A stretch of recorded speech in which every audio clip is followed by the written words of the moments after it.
Hello everyone, welcome back to our channel. সকালবেলায় আমরা তাড়াতাড়ি রেডি হয়ে খাবার খেতে চলে গিয়েছিলাম, আর সেই একই খাবার লুচি। তারপর আমরা একটু এদিক ওদিকে ঘুরছিলাম, আর জায়গাটা এত সুন্দর, এত ভালো লাগছিল যে এখানে কিছু ফটো ভিডিও তুলে নিয়েছিলাম।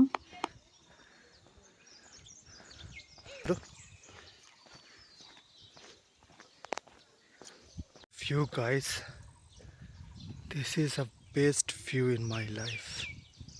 Wow, just look at the view. Amazing.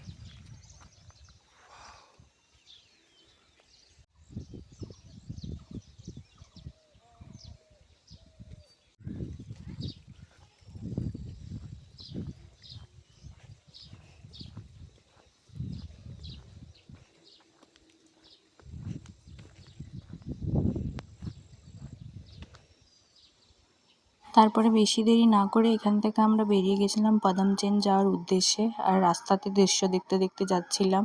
তো আমাদেরকে এখান থেকে ফার্স্টে যেতে হবে রঙ্গোলি মার্কেট, ওখানে গিয়ে কিছু কেনাকাটা যার যার করার আছে করব। তো আমি এখানে বেশি ভিডিও করতে পারিনি, প্রচুর দোকানগুলোয় ভিড় ছিল, টুকিটাকি অনেক কিছু জিনিসপত্র কিনেছিলাম। তো আমরা রাস্তা দিয়ে যাচ্ছিলাম। দিলীপ চেন থেকে পদমচেন বেশি দূরে নয়, আবার বেশি কাছেও নয়। তো পাহাড়ি রাস্তা, তো অনেকটা ডিস্টেন্সই মনে হচ্ছিল। তারপরে আমাদের আরেকটা সাইট সিন ছিল, সেটা হচ্ছে কিউখোলা ওয়াটারফল। সেখানেও প্রচণ্ড ভিড় ছিল, তো আমরাও সবাই মিলে এখানে যাচ্ছিলাম ফটো তোলার জন্য।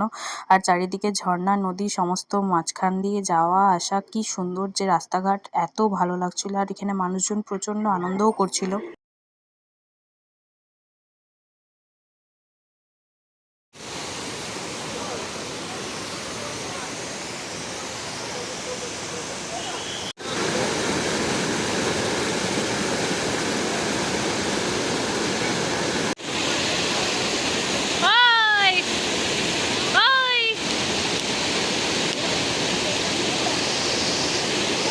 আর পদমচেনে এসে তো প্রচণ্ড ঠান্ডা লাগছিল, আর এটা আমরা পেয়েছিলাম রুম আমাদের।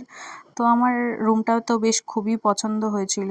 তো রুমের মধ্যে ফার্স্টেই ঢুকেছিল বাথরুম।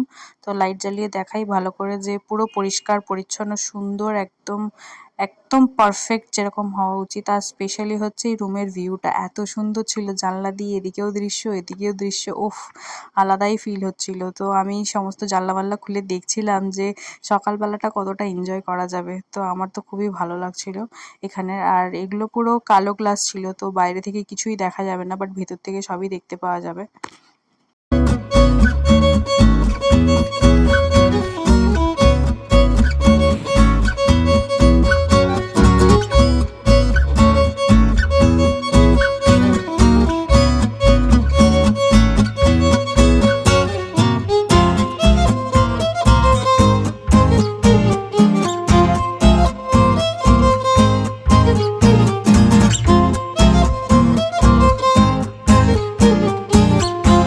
এই যে চিপসটা এখন দেখা যাচ্ছে, এই চিপসটা কিন্তু নর্মালি এতটা ফুলে থাকে না।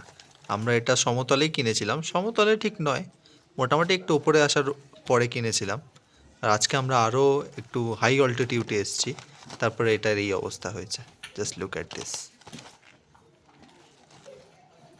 আর যেহেতু আমরা এখানে এসে লাঞ্চ করার কথা ছিল, তো এখানে প্রচণ্ড বৃষ্টি শুরু হয়ে গেছিলো, আর এত বেশি ঠান্ডা লাগছিল, এর মধ্যেই আমরা যাচ্ছিলাম ওপরের দিকে লাঞ্চ করতে।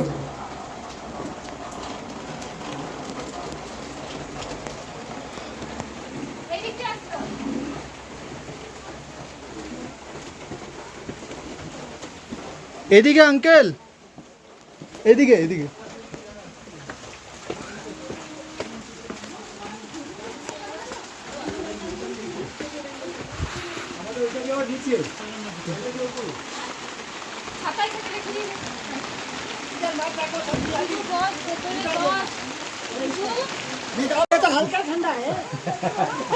आप लोगों के लिए हल्का ठंडा होगा, हम लोगों के लिए দারুণ জায়গাটা আমার খুব পছন্দ হয়েছে। আমাদের লাঞ্চ ছিল একদম সিম্পল, ভাত, আলু সেদ্ধ, আর ডিমের একটা অমলেট আর ডাল। এটুকুই আমরা খাবো বলেছিলাম সবাই মিলে। পাহাড়ের মতো জায়গায় এসে বাড়ির মতো খাবার পেয়েছিলাম, আর আমরা এত টায়ার্ড ছিলাম আর এত খিদে পেয়েছিল যে আমরা এটাই বহুত আনন্দ করে খেয়েছিলাম।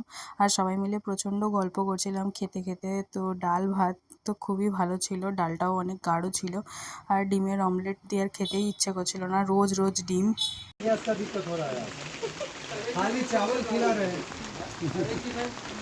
এই ছাতা আছে, তুমি চলে যাবে না?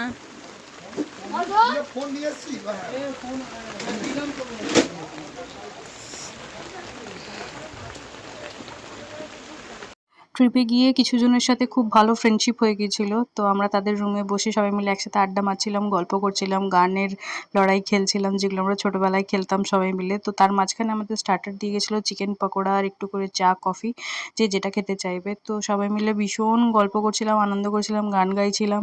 তো সারা সন্ধ্যেটা আমাদের ঠিক এইভাবেই কেটেছিল, খুবই ভালো লাগছিল। আর এনারা এত বেশি ভালো ছিল, তো আমাদের ফিলই হচ্ছিল না যে আমরা বাড়ির থেকে বাইরে আছি, কারণ প্রত্যেকের সাথে এত ভালো বন্ধুত্ব হয়ে গেছিলো 3-4 দিনের মধ্যেই। তো বোঝাই যায়নি যে আমরা আলাদা জায়গা থেকে এসেছি, আর হঠাৎ করে আমাদের দেখা হয়েছে। তো তারপরে আমরা রাত্রেবেলা ডিনার করতে চলে গিয়েছিলাম, আর ডিনারে ছিল আলু ভাজা, ভাত, ডাল আর একটু করে চিকেন ছিল। তো সেটাই খেয়ে আমরা ওপর এসে শুয়ে পড়েছিলাম।